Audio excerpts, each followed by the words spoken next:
Bonsoir Sandrine.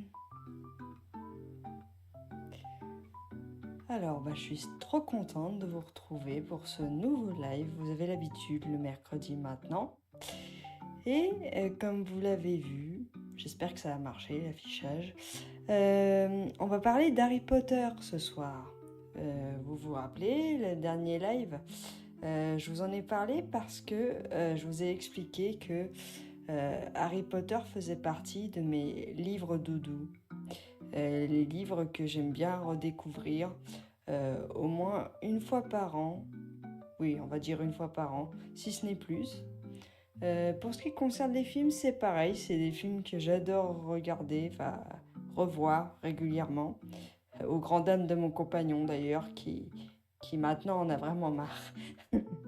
mais voilà, c'est vraiment des œuvres que j'adore. Je ne sais pas si vous, de votre côté, vous êtes familier avec ces œuvres-là. Quel est votre rapport, vous, personnellement, avec Harry Potter? Est-ce que vous avez plutôt grandi avec les livres, les films? Dites-moi tout. Bonsoir à ceux qui viennent d'arriver. On parle d'Harry Potter ce soir. Moi, je suis super fan. Ah moi aussi, Sandrine. Ça nous fait un point commun. Et plutôt livre ou plutôt film ou les deux ex aequo? Ou la pièce de théâtre qui est apparue bien après, mais il faut en parler.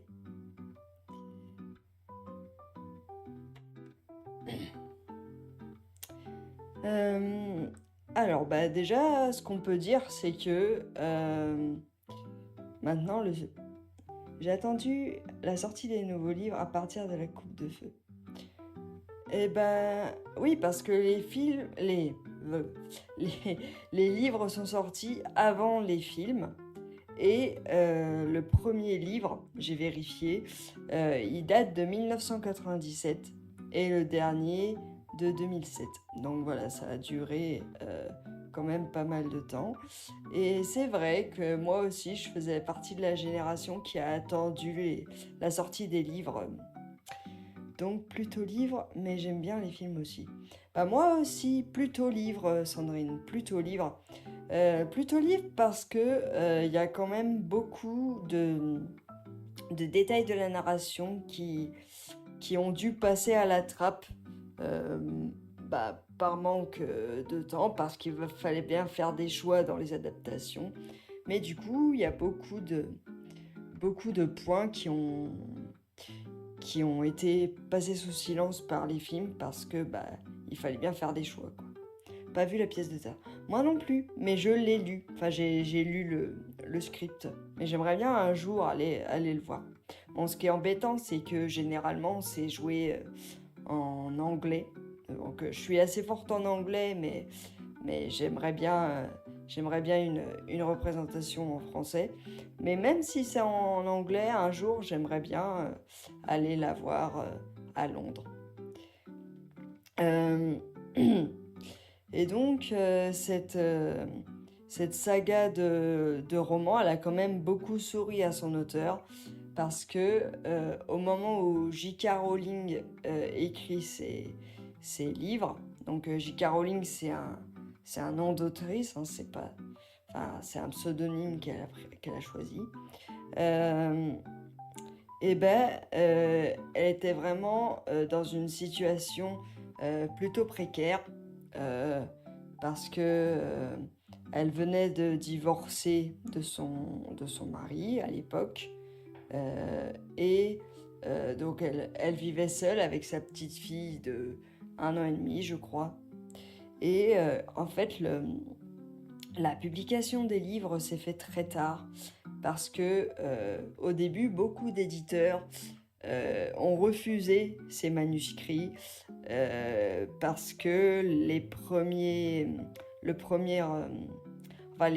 volumes sont plutôt destinés à des enfants. La saga est pensée pour grandir, pour évoluer en même temps que les lecteurs grandissent. Donc les premiers les premiers livres sont destinés à des enfants de 10-11 ans, on va dire. Voilà. Et aujourd'hui, je vous prie de croire que les éditeurs qui lui ont dit non, ils doivent s'en mordre les doigts.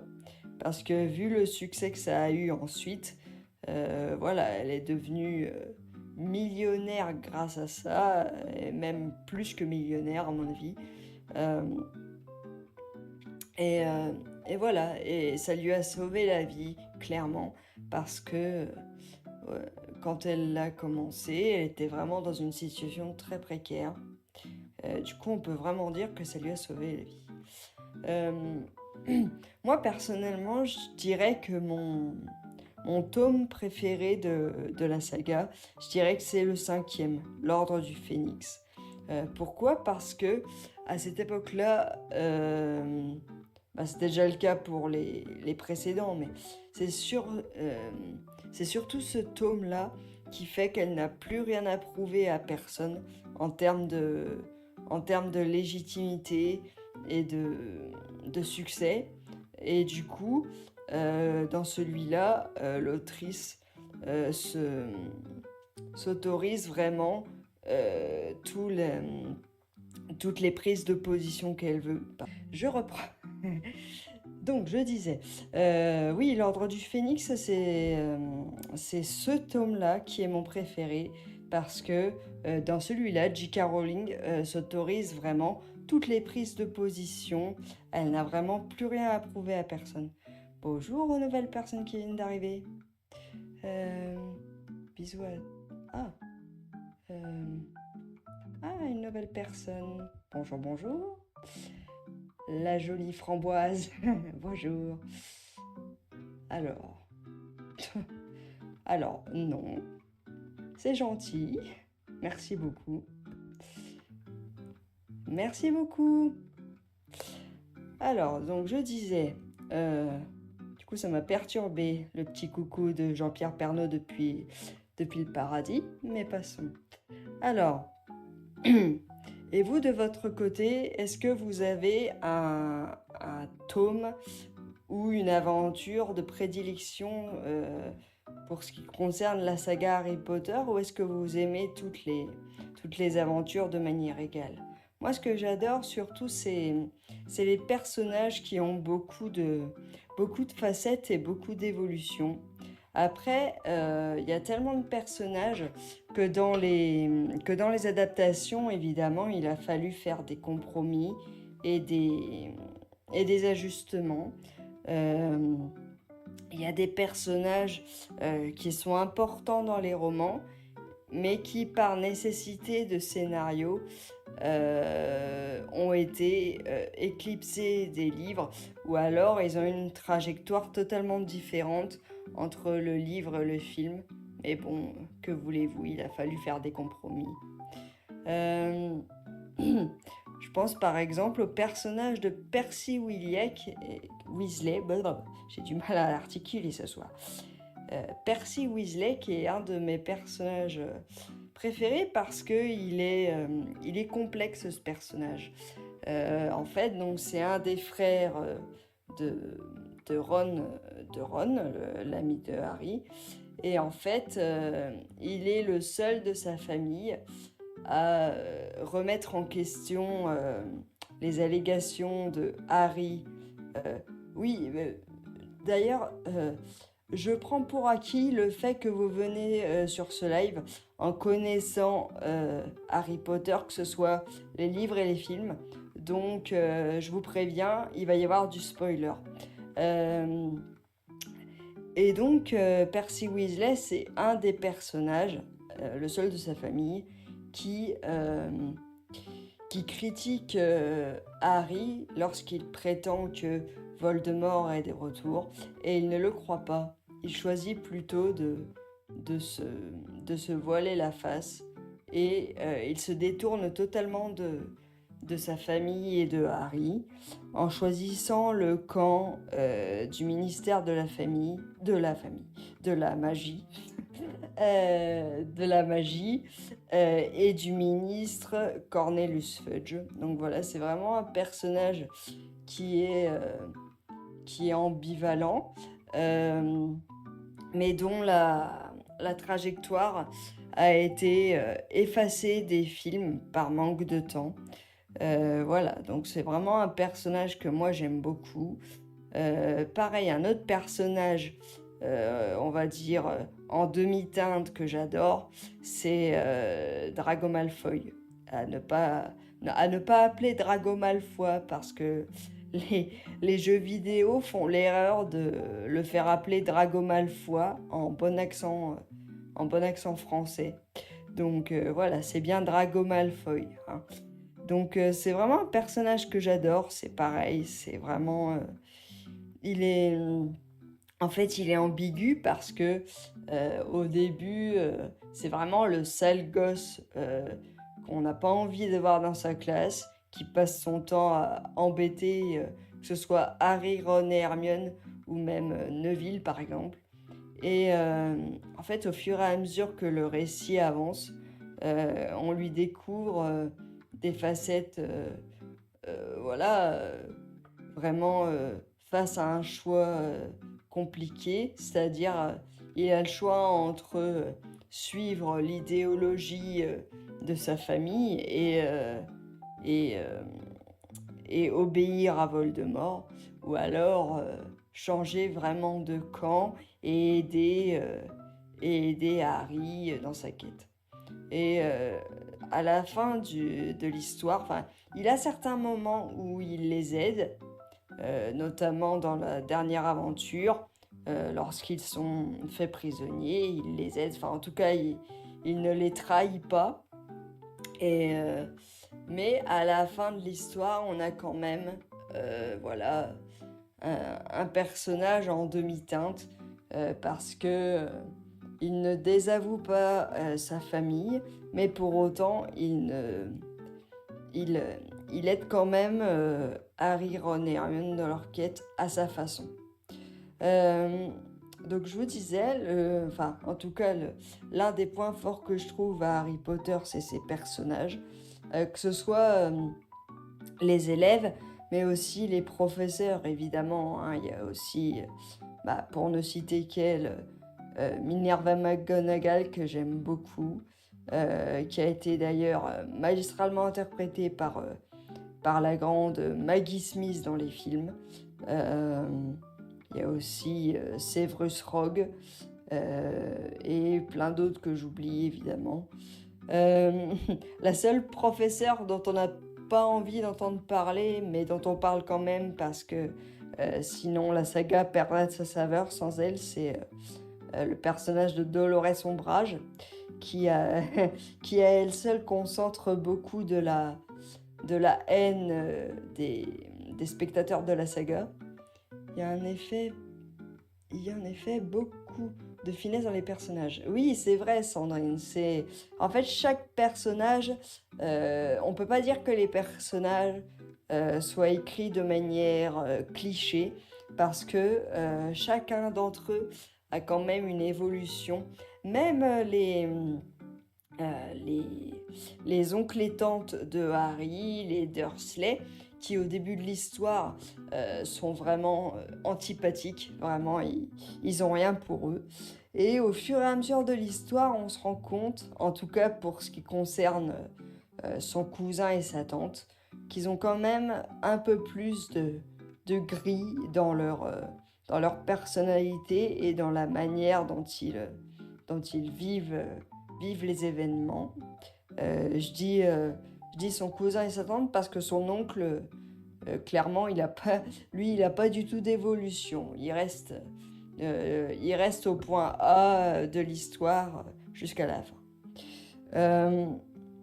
Donc je vous parlais du personnage de Dolores Ombrage. C'est vraiment un autre personnage de professeur qu'on adore détester, clairement. Parce qu'on va dire qu'elle a pas elle va pas avoir le prix de la professeure de l'année, voilà. Mais ce personnage, il est l'occasion pour J.K. Rowling de dénoncer beaucoup de choses. Je vous disais que l'Ordre du Phénix, c'est mon tome préféré. parce que justement, elle profite de ce, voilà, du fait d'avoir une saga maintenant installée pour, pour vraiment prendre des positions et faire des parallèles avec notre histoire. Euh, Par exemple, vous savez que dans la saga, il est question de la pureté du sang entre les personnages qui sont nés de parents sorciers, ceux qui sont, on appelle ça sang mêlé, qui sont nés d'un parent moldu et d'un parent sorcier, puis ceux qui sont nés de parents exclusivement moldus, comme c'est le cas d'Hermione par exemple. Eh bien,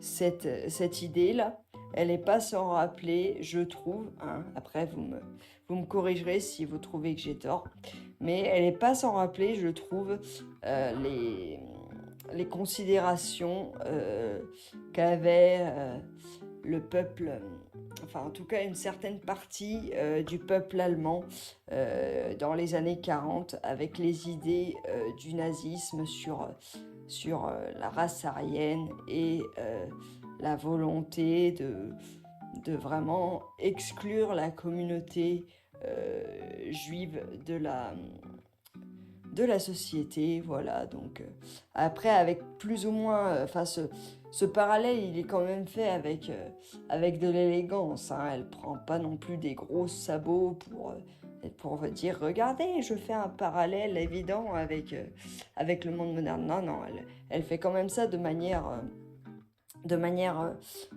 subtile, on va dire. Et évidemment, elle y met aussi beaucoup d'elle-même parce que, comme je vous ai dit, l'écriture de la saga ne s'est pas fait sans mal. Par exemple, quand elle écrit, je crois que c'est le 3e tome, Le prisonnier d'Azkaban, ou d'Azkaban selon ce que vous dites. Quand elle écrit ce tome-là, en fait, elle traverse une période de grave dépression. Je n'ai pas su trouver de raison indiquée, mais pendant l'écriture de ce tome-là, elle va très mal. Du coup, elle invente des personnages qui vont quand même devenir très importants pour la suite et qui sont des créatures qui aspirent tous les meilleurs souvenirs et les moments de bonheur de leurs victimes. Et c'est les créatures qui s'appellent les détraqueurs. Si vous avez vu et lu, vous savez de quoi je parle. Mais du coup, c'est la façon dont J.K. Rowling met en scène sa propre dépression à ce moment-là. Voilà, ça lui a permis certainement de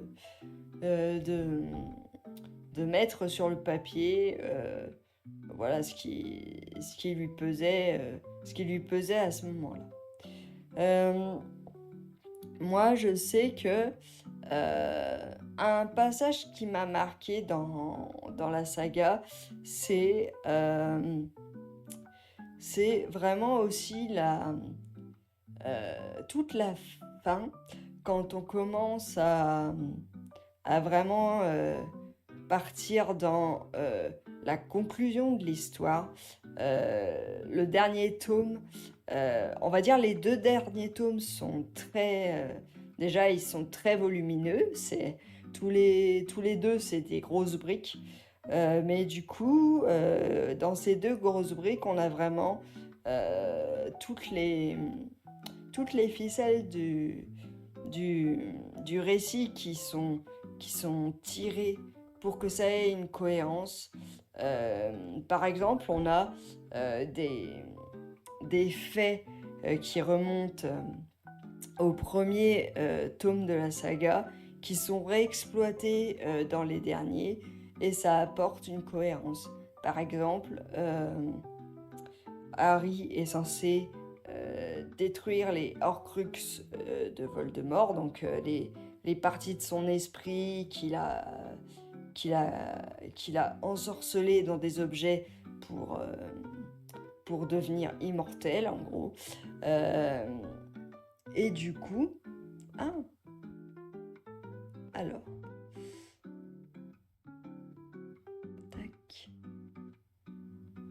Hello. Alors, et du coup, dans les derniers tomes, on a la chasse aux Horcruxes, mais on a quand même des... j'ai perdu ce que je voulais dire. Il y a certaines actions qui ont lieu dans les premiers tomes qui sont repris à la fin pour apporter de la cohérence.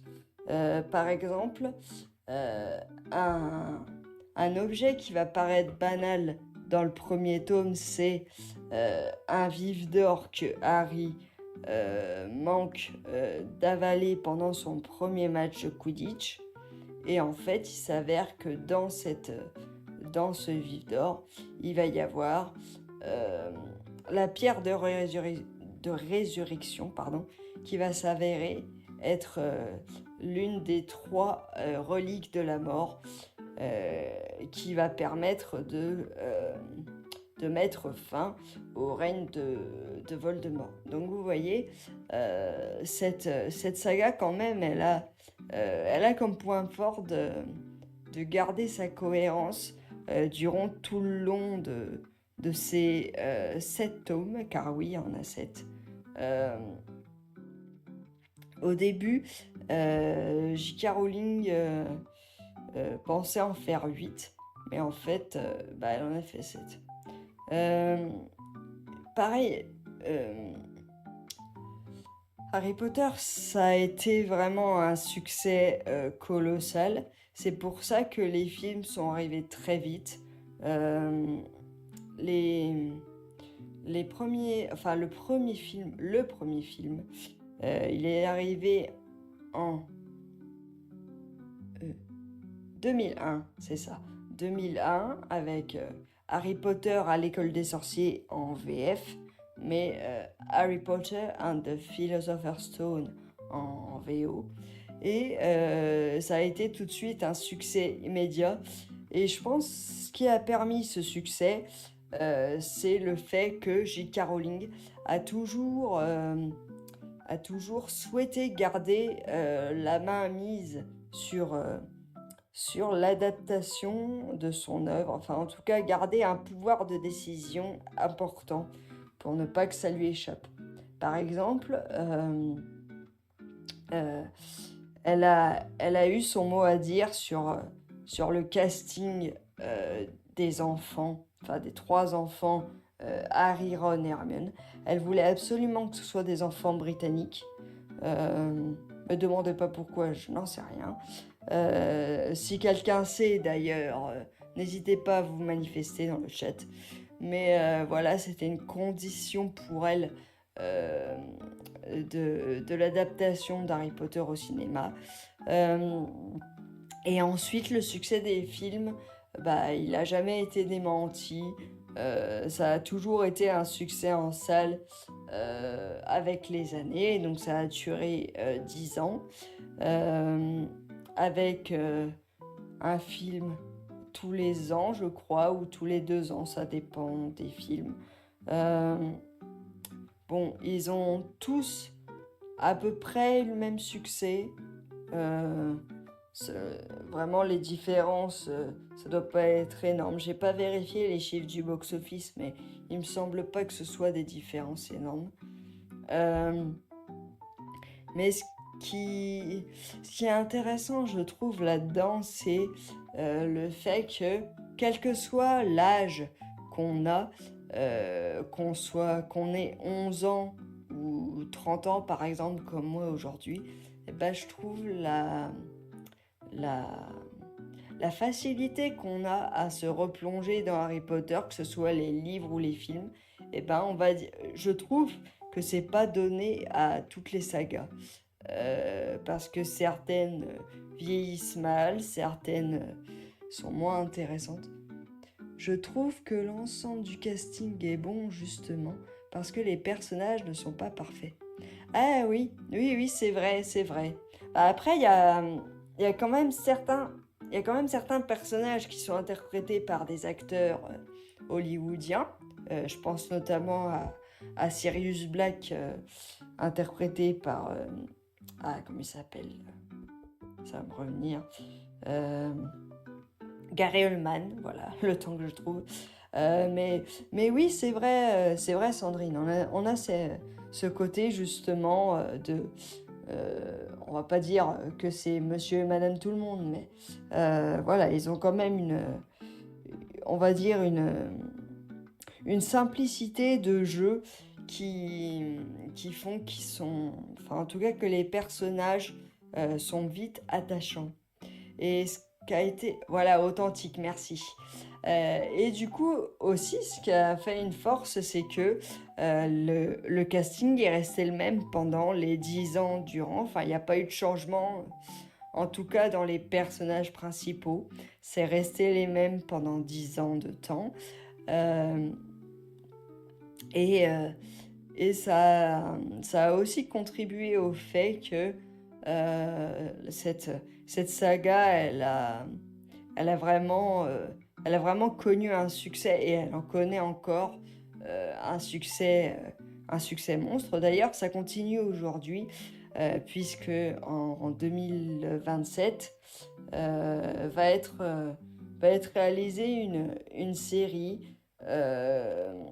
qui va reprendre les événements des livres et essayer en tout cas avec le but de de suivre au maximum les livres. Apparemment, il y aurait une saison de série par tome. Donc si on suit la logique, il y aurait 7 saisons. Donc moi personnellement, je sais pas pour vous ce que vous en pensez. Euh, mais moi personnellement, j'attends impatiemment de voir quel résultat va être donné. J'avais déjà vu des premières photos un peu de tournage qui avaient fuité par-ci par-là. Et c'est vrai que les premières photos sont engageantes. Après avoir... Bon, après, ce qui est dommage malheureusement, c'est que...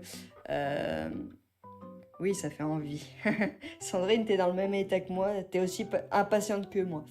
Euh, oui, oui, bah, le problème de la série, c'est que malheureusement, ils vont arriver bah, après les films, et du coup, je pense que malheureusement, ils vont toujours avoir un biais de comparaison avec avec les films et les interprètes des films. Mais après, voilà, je pense qu'il faut laisser la chance, enfin la place à la nouvelle génération et et une autre manière, parce que c'est vrai que on raconte pas de la même manière une histoire en film et en série. Donc je me dis, pourquoi pas, à voir. Euh, Parce que évidemment, quand on a fait un rôle pareil, c'est difficile de s'en sortir. Par exemple, l'actrice qui fait Hermione a eu beaucoup de chance, c'est Emma Watson, et elle a pu rebondir après ça, quoique ça a eu quand même une incidence sur sa vie personnelle, parce que elle a dû, par exemple, arrêter ses études suite au succès d'Harry Potter, parce que à chaque fois qu'elle levait la main en cours, quelqu'un lui disait 10 points pour Gryffondor. Donc ça devait être assez lassant à l'époque. Une particularité aussi, c'est d'avoir conservé les mêmes acteurs sur tous les films. Oui, oui, oui, Sandrine, c'est ce que je disais tout à l'heure. C'est vrai que c'est une force. Après, je réfléchis, mais est-ce qu'il y a des sagas qui ont connu un changement de casting au cours de route? J'ai pas l'impression. Que ce soit Star Wars, non, je pense pas. Le Seigneur des Anneaux, je pense pas non plus. Euh, après, Euh, Non, j'ai pas l'impression qu'il y ait d'autres sagas cinématographiques qui aient connu un changement de casting. Mais après, je me trompe peut-être. N'hésitez pas à me dire si je me trompe, hein. J'ai pas la science infuse. Euh, il n'y a pas beaucoup de sagas de 8 films. Bah, c'est vrai, c'est vrai. Bah, ah, c'est vrai, ça. Oui, j'ai l'impression que c'est la seule, d'ailleurs. Euh, Bah après, c'est vrai que les sagas, c'est toujours plus compliqué à adapter parce que bah, il faut garder une cohérence dans les œuvres, évidemment, et sans non plus trop... Enfin, il faut trouver le juste milieu entre l'adaptation et la conservation par rapport à l'œuvre originale. Donc voilà, c'est toujours... Je pense que c'est le truc le plus compliqué quand on est scénariste ou réalisateur de films, c'est de trouver le bon équilibre. Mais de toute façon, il faut se dire que euh, une adaptation ne peut forcément pas plaire à tout le monde. Il y a toujours des gens qui trouveront à redire parce que il n'y a pas eu la scène qu'ils préfèrent ou ils auraient vu une scène filmée autrement, etc., etc. Donc encore une fois, c'est voilà, il faut trouver le meilleur compromis, mais il y aura toujours des gens déçus, malheureusement. Mais on peut quand même pas dire que Harry Potter ce soit une saga qui ait eu beaucoup de mal à plaire au public, en tout cas. Parce que je crois que le succès a commencé à partir du Prisonnier d'Azkaban, donc que ce soit les films, c'était déjà en tout cas les films sont sortis donc en 2001 et en 2001 donc attendez que je revérifie les dates. Hop là. En 2001, hop, il y avait déjà 1 2 3 4. Il y avait déjà les 4 premiers tomes de sortie. Donc, c'est à partir, je crois, du 4e tome que le succès de la saga a vraiment été ce qu'il est. Et du coup, voilà, c'est là que ça s'est emballé, quoi. Euh, Après, il faut garder à l'esprit, donc, je vous disais, certains acteurs et actrices ont eu de la chance, mais d'autres ont... Je ne vais pas dire qu'ils ont été oubliés, parce que ce ne serait pas le cas, mais on va dire qu'ils ont eu du mal à rebondir après ça. Par exemple, l'acteur qui joue Harry, Daniel Radcliffe, il a eu quelques films ensuite, mais qui ont difficilement, enfin en tout cas qui ont du mal à relancer sa carrière. Euh, à côté de ça, il y a des acteurs et des actrices du film, enfin de l'équipe, qui veulent plus du tout en entendre parler parce que voilà, ils ont été un peu catalogués. Et à côté de ça, il y a d'autres acteurs et actrices qui sont encore à fond dans la saga et à fond dans leur rôle. Par exemple, je pense à l'acteur qui joue justement Drago Malfoy, Tom Felton. Et ben lui, on dirait vraiment encore un gamin de 8 ans qui est super content d'être dans Harry Potter et de représenter cette saga. Par exemple, c'est lui qui joue le rôle de son personnage adulte dans la pièce de théâtre Harry Potter et l'enfant maudit, qui raconte la suite des aventures d'Harry, dans laquelle Drago Malfoy est adulte. Et du coup, en fait, l'acteur qui jouait ce rôle dans les films a été approché pour jouer ce rôle à Broadway, donc c'est pas rien. Et on voit qu'il adore ça, quoi. Il est encore dans ce délire-là.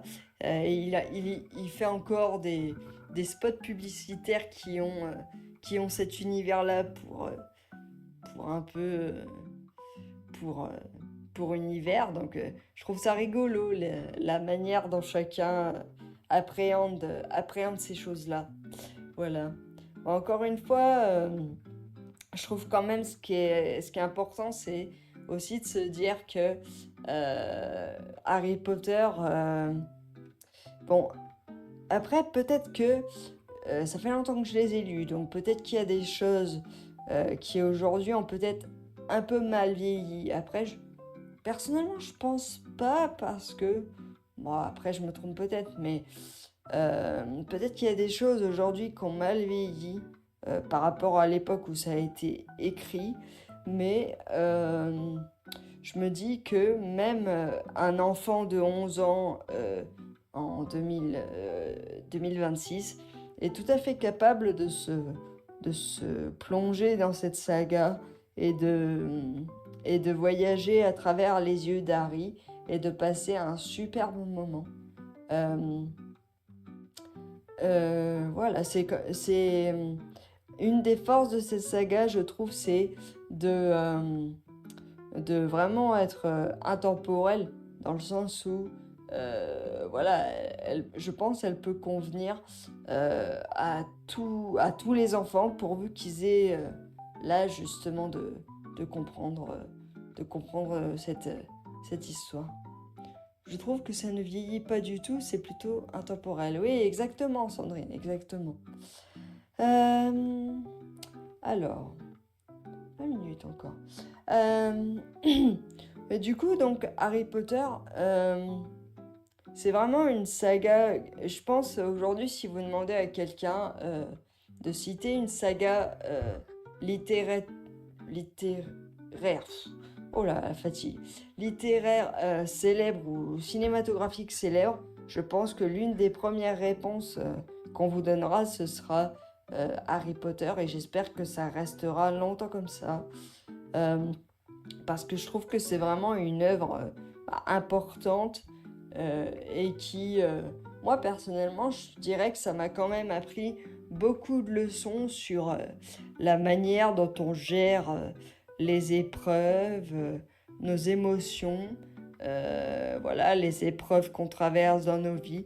Et c'est pour ça aussi que ça a aussi vocation à grandir en même temps que le lecteur. C'est que au fur et à mesure qu'on grandit, on appréhende différemment ce qui nous entoure et les personnes que l'on côtoie. Et du coup, je trouve ça intéressant que le vocabulaire des livres s'adapte au public, parce qu'il y a certaines sagas qui ont du mal à justement adapter leur contenu à l'âge de leur lecteur. Et je trouve ça dommage. Après, ce qui est dommage, c'est... je trouve quand même que ce qui est dommage, c'est que ça a été... Enfin, la saga a été très, très célèbre. Même des fois... ce que je trouve dommage, c'est parfois l'abondance de produits dérivés quand même, parce qu'il y a beaucoup de choses. Je dirais, par exemple, il y a les chocolats Harry Potter, les fèves de galette Harry Potter. On peut trouver des produits dérivés Harry Potter absolument sous toutes les formes. Et quand même, je trouve ça un peu dommage. Mais bon, après, voilà, la société d'aujourd'hui étant ce qu'elle est, je pense qu'on ne pourra jamais aller contre. Pareil, quelque chose que je vous conseille, si jamais vous connaissez Harry Potter, si jamais comme moi, vous aimez beaucoup ça, c'est de visiter les studios de tournage de la saga à Londres. C'est vraiment un voyage que je vous conseille. parce que c'est vraiment... en fait, on se sent petit quand on arrive au milieu de ces grands plateaux de cinéma. On a l'impression de vraiment entrer dans... On entre vraiment dans les grands décors des films et c'est vraiment un bonheur d'être dans ces décors. Je ne sais pas si vous avez déjà eu l'occasion d'y aller. Moi, j'y suis allée il y a quelques années de ça. Je crois que c'était en 2018 ou 19. Je ne sais plus. Mais en tout cas, avant le Covid, ça c'est sûr. Euh, et donc voilà, c'est vraiment un, un voyage qui a fait date dans ma vie, des bons souvenirs. D'ailleurs, je compte y retourner un jour. D'ailleurs, en ce moment, je suis en train de me refaire l'intégrale des films. Et c'est vraiment une saga qui me porte et à laquelle je me réfère souvent pour certaines leçons de vie. Par exemple, c'est souvent le personnage de Dumbledore qui véhicule beaucoup de citations mémorables. Par exemple, il y en a une que je retiens et que je ressors souvent, c'est n'aie pas pitié des morts, Harry, aie pitié des vivants, et par-dessus tout, des personnes qui vivent sans amour. Je sais pas ce que vous en pensez, mais je trouve que cette phrase, elle est quand même magnifique. Donc c'est une des phrases de la saga que je retiens parce que il y a beaucoup de leçons dans Harry Potter, justement qu'on comprend au fur et à mesure qu'on grandit. Parce que les premiers livres, on va dire à partir jusqu'à jusqu'au prisonnier d'Azkaban, on va dire, ça garde un, un univers assez enfantin. Mais entre le quatrième et le dernier tome, voilà, on a vraiment un, un niveau de lecture qui dérive plus vers les adultes, on va dire. C'est magnifique, oui, comme le personnage de Dumbledore. C'est vrai que c'est un personnage quand même qui est énigmatique, mais tellement intéressant. C'est vrai que c'est pareil, c'est l'un de mes professeurs préférés. D'ailleurs, je crois que je me suis toujours permise de sa mort, même des années après. Voilà, c'est pareil, c'est un passage de la saga qui m'a quand même fait beaucoup de mal, parce que c'est le personnage dont on était persuadé qu'il pouvait rien lui arriver, parce que tellement il est puissant et qu'il sait toujours tout sur tout. Et ben non, on découvre il n'est pas différent des autres sorciers. Et voilà, ce qui lui arrive, c'est tellement triste. Et en plus de savoir qui est la personne justement qui, qui le tue, ça fait encore plus mal quand on sait de qui il s'agit. Euh, c'est vraiment un passage de la saga qui m'a vraiment marqué. Il y a il y a beaucoup de morts marquantes dans Harry Potter. Il n'y en a pas beaucoup en nombre, mais en fait, le peu qu'il y en a, elles sont marquantes suffisamment pour justement rester dans nos cœurs suffisamment longtemps. Enfin, je disais il n'y en a pas beaucoup, mais non, on va dire dans le camp des gentils, il y en a pas tant que ça. Mais les morts qu'il y a, en tout cas, elles sont quand même suffisamment marquantes pour qu'on s'en rappelle suffisamment longtemps. Et puis, en plus, le fait aussi que ce soit adapté... En fait, je sais pas si ça vous fait ça, mais quand je vois les films, je me dis que il n'y avait pas meilleurs acteurs pour jouer ces rôles-là. Même si les descriptions des livres, forcément, elles diffèrent un peu de l'apparence qu'ont certains personnages dans les films. Mais quand je regarde Harry Potter, j'ai vraiment ce sentiment-là de, de, de, de vraiment de vraiment m'identifier à l'acteur en question. Et c'est pareil, quand je relis les livres, j'ai l'impression d'entendre parler et de voir évoluer les acteurs de la saga cinématographique. Je sais pas si ça vous fait la même chose, euh, d'avoir le sentiment qu'un acteur est tellement bien taillé pour un rôle qu'on verrait personne d'autre dans ce rôle-là. Par exemple, moi c'est le cas pour Harry Potter, mais aussi par exemple pour le film La Ligne Verte, euh, qui est sorti en 1999 avec Tom Hanks. Et c'est un des films, pareil, où je me dis que je voyais pas d'autres acteurs et actrices jouer ces rôles-là. Donc si jamais, c'est un aparté, mais si jamais vous avez jamais vu La Ligne Verte, ce qui m'étonnerait beaucoup parce que c'est un classique, mais si jamais vous l'avez pas vu, je vous le conseille. Euh, voilà. Qu'est-ce que je pourrais vous dire d'autre? Bah, beaucoup de choses. Euh, si, dire... y a aucun livre ou film que je déteste. Je pourrais pas dire ça.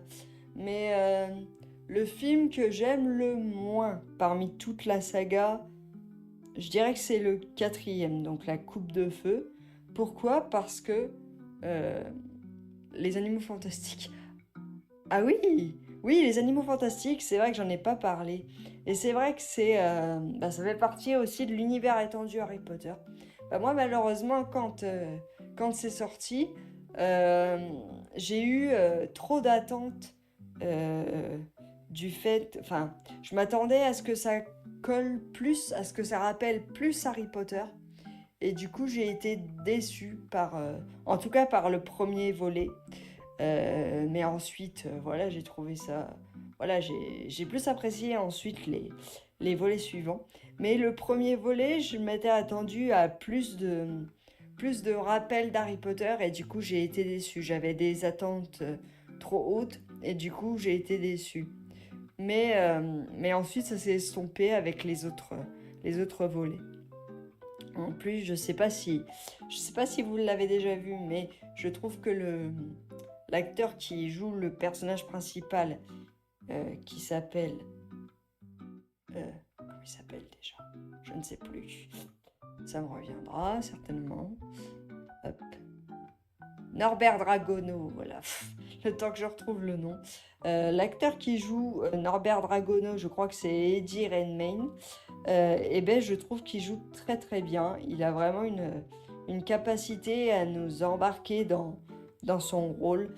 Euh, ah bah tiens, un exemple de casting qui a changé en cours de route, bah justement dans les Animaux Fantastiques, parce que le méchant des Animaux Fantastiques à la base, c'était censé euh, être Johnny Depp, mais ensuite, au moment de l'histoire avec son ex-femme, il a été évincé de, de la maison de production. Oui, c'est sympa de retrouver. Oui, tout à fait, on retrouve l'univers et les...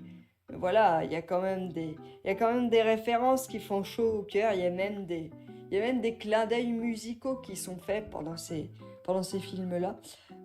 Oui, et tout à l'heure, on parlait des acteurs qui ont été échangés oh là, qui ont été changés en cours de route, décidément. Je suis fatiguée aujourd'hui. Et ben, c'est le cas de Johnny Depp qui devait jouer le méchant des Animaux Fantastiques et qui a été remplacé ensuite par Colin Farrell et par ensuite un autre acteur dont j'ai oublié le nom. Mais on parlait justement des sagas dont le casting change. Et ben voilà, on a en fait un exemple. Euh, mais c'est vrai quand même que la saga la saga des Animaux Fantastiques, euh, elle est quand même sympa, vraiment elle est intéressante. Mais c'est sûr si on attend vraiment de ces films à ce qui colle à l'univers 100% Harry Potter, forcément, on sera déçu, comme moi je l'ai été. Mais c'est pas pour ça que c'est pas bon, hein. Je vous conseille de les voir si vous avez jamais eu l'occasion de les voir. Voilà, et de lire aussi les livres, parce que J.K. Rowling, justement, elle a arrêté d'écrire sur la saga en tant que telle, mais elle continue d'écrire sur l'univers étendu, avec par exemple le Quidditch à travers les âges, les contes de Biddle le Bard qui sont importants dans la fin de la saga, etc. Elle a écrit beaucoup, justement, elle a nourri l'univers étendu de sa saga pour compléter, justement, et puis pour faire plaisir à ses fans. Il y a aussi un site auquel elle participe souvent, enfin, qu'elle participe tout court, c'est Pottermore. C'est vraiment un site internet où elle regroupe des anecdotes, des précisions sur la saga et l'univers étendu. Il y a, il y a tout un blog où les fans se retrouvent, qu'on appelle les Potterheads souvent, où les fans se retrouvent pour parler de la saga, de faire des théories plus ou moins vaseuses. Voilà. On y retrouve aussi des ébauches sur ce que J.K. Rowling envisageait de faire au début de son écriture et de ce qu'elle en a fait au final. Par exemple, il y a des couples qu'elle a fait se former en fin de saga auxquels elle ne pensait pas du tout au début. Par exemple, au début, Harry et Hermione devaient finir ensemble. Et Ron devait mourir à un moment de la saga. Elle avait pensé à le faire tuer à la fin, pendant la bataille finale, mais elle a changé d'avis.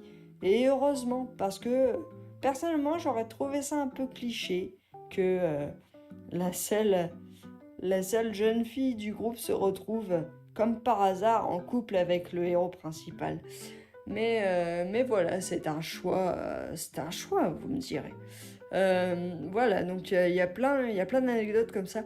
Donc si jamais ça vous intéresse, si jamais vous connaissez pas, voilà, le site s'appelle Pottermore. Enfin, il s'appelait Pottermore, mais maintenant ça a changé de nom, c'est Wizarding World. Donc si jamais ça vous intéresse, voilà, si jamais vous voulez connaître dans quelle maison de Poudlard vous serez, parce que quand on y arrive, quand on s'inscrit sur le site, on peut remplir un questionnaire qui nous dit à quelle maison de Poudlard on appartient. Moi, personnellement, je fais partie de la maison Pouf-Souffle.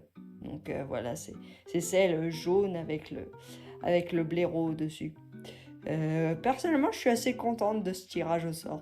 Mais c'est rigolo parce qu'il y a certains acteurs de la saga qui ont fait ce test et qui se sont retrouvés avec des choses. Par exemple, l'acteur qui joue Drago Malfoy s'est retrouvé à Gryffondor. Donc voilà. Et je trouvais ça assez rigolo d'ailleurs.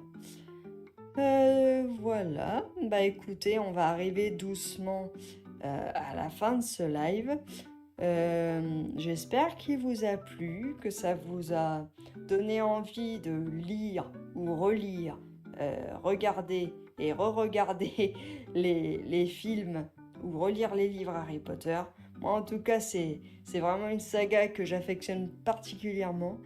Évidemment, quand la série sortira, comptez sur moi pour vous faire un petit retour. Bon, c'est pas avant 2027, mais considérez ce live-là comme déjà prévu. Voilà, c'est vraiment quelque chose que j'attends. Écoutez, je vais vous souhaiter une bonne soirée et vous dire à la semaine prochaine pour un prochain live tous ensemble. Voilà, des bisous, à très bientôt, ciao.